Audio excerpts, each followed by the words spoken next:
নমস্কার বন্ধুরা, বিনা রান্নাঘরে তোমাদের সবাইকে স্বাগত।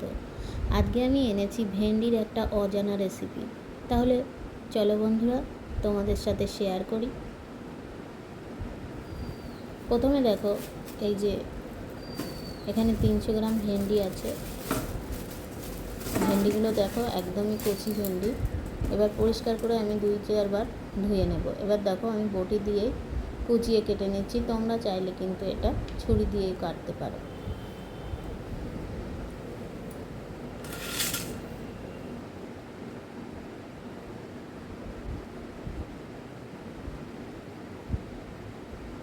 দেখো আমার ভেন্ডিগুলো সবই কুচিয়ে কাটা হয়ে গেছে। আর এখানে দুটো মিডিয়াম সাইজের পেঁয়াজ, দুটো লঙ্কা, একটা আদা। এবার কড়াইতে সামান্য তেল দিয়ে প্রথমে ভেন্ডিগুলো একটু ভেজে নেব।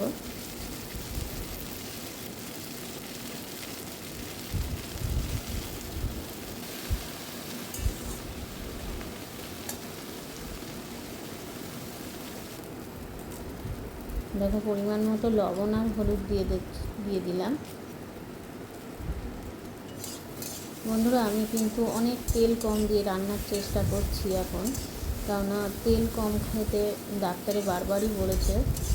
তাই জন্য আমি একটু কম তেলে রান্না করার চেষ্টা করছি।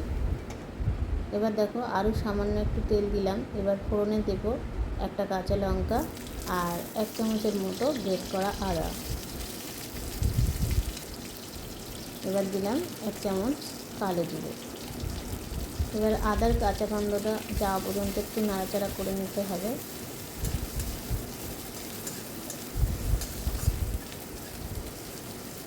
এবার একটু গরম জল দিয়ে দিচ্ছি। এবার দেখো কতগুলো মশলা এখানে অ্যাড করব। এখানে দিয়ে দিলাম লঙ্কা গুঁড়ো, ধনে গুঁড়ো আর জিরে গুঁড়ো।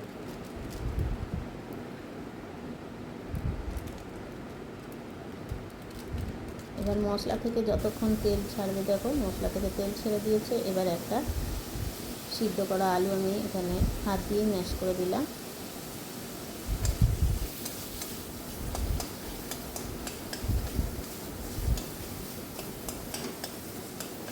দেখতেই পাচ্ছ কতটা কম তেলে আমি রান্না করছি।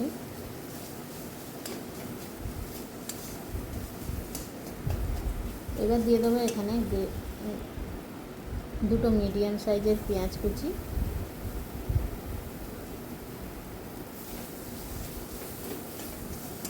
বন্ধুরা, আমরা যতটা কম তেলে রাঁধতে পারি ততটা কিন্তু আমাদের শরীরটাও খুব ভালো থাকবে।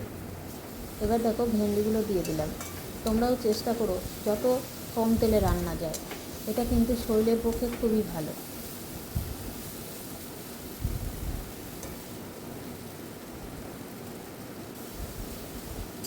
দেখো বন্ধুরা, আস্তে আস্তে কিন্তু অনেকটাই পেঁয়াজটা ভেজে এসেছে।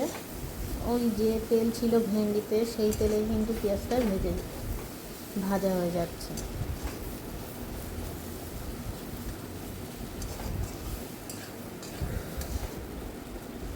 দেখো আমার রেসিপিটা একদমই কমপ্লিট হয়ে গেল। এবার একটা প্লেটের মধ্যে তোমাদের তুলে দেখাবো। বন্ধুরা, যদি রেসিপিটা একটুও ভালো লেগে থাকে তাহলে প্লিজ শেয়ার করো। আর তোমরা খুব ভালো থেকো, সুস্থ থেকো। আর যদি আমার চ্যানেলে কেউ নতুন হয়ে থাকো তাহলে প্লিজ চ্যানেলটাকে সাবস্ক্রাইব করে পাশে থেকো।